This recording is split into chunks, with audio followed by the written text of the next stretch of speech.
స్వామి, తమరు నారాయణ మంత్రాన్ని ఎందుకు జపిస్తున్నారు? నేను ఎల్లవేళలా శ్రీహరినే ధ్యానిస్తూ ఉంటాను.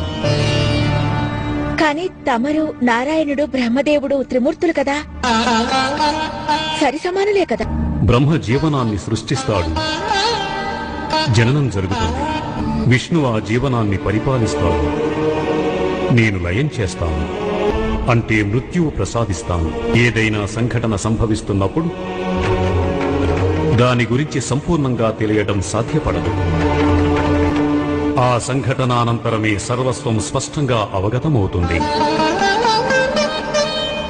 ఏం జరిగింది, ఎలా జరిగింది, ఎందుకు జరిగింది, దాని వెనుక అర్థం ఏమిటనేది.